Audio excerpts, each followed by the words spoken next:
Halimaw si Ja Morant mga bro, nasaktan na pero nakaka-spring pa din ng paa. Parang prime D-Rose sa taas ng talon, pinantayan pa ang level ng rim. Showtime si Ja Morant. Muling nagbabalik lineup si Ja Morant mga bro sa Memphis Grizzlies kalaban ng bugbog na lineup ng New Orleans. Well, first quarter in control kaagad sa laban ng home team. Ang rank 3 rookie this season mga bro na si Jalen Wells nakapagtala kaagad ng 4-point play, total of 7 points para sa rookie ng Memphis sa first quarter. Habang si Ja Morant naman solid din ang opening quarter with 7 points, 5 assists and 2 steals. Halfway mark nang magsimulang magbuhat si Morant, grabe ang mga hang time move ni Ja mga bro, di mapigilan ng kalaban. Nauuwi pa yan sa easy basket ng teammates. Naagawan pa ng bola sa play na to mga bro si Murray, nauwi pa yan sa end one dunk. After nyan, dalawang magandang alley-oop assist pa ang naitala ni Ja Morant bago ilabas under 4 minutes. Eto mga bro, Santi Aldama reverse poster dunk sa kalaban, buhat ni Murray at McCollum ang Pelicans both with 8 points pero sila ang naghahabol ng 4 mga bro, 32-28 end of first quarter. Second quarter, buhat pa din ng dalawa ang Pelicans mga bro, bagya silang nakalamang ng 1 point under 8 minutes pero etong si Ja Morant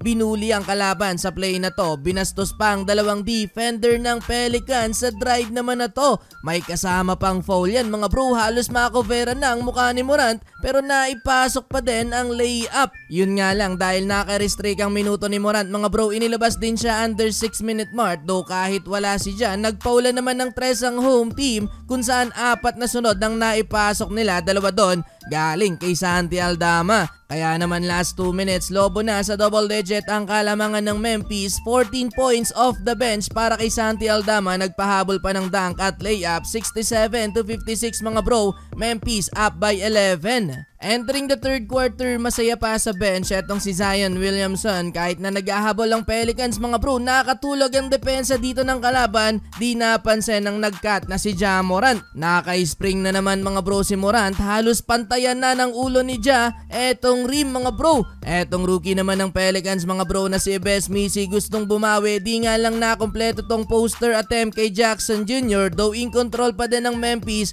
kung saan maintaining sa double digit ang lamang ng home team. Hype na din mga bro si Ja Morant, nanta-trash talk na. 16 points for Ja Morant sa third quarter. Nagkaroon pa ng big run ng Grizzlies sa dulo kaya hawak pa din nila ang double digit lead. 92-82 mga bro, end of third quarter. Fourth quarter, balik court mga bro si Ja Morant and one play kaagad para sa Memphis superstar. Nasundan pa yan ng napakagandang alley-oop play para kay Jaren Jackson Jr.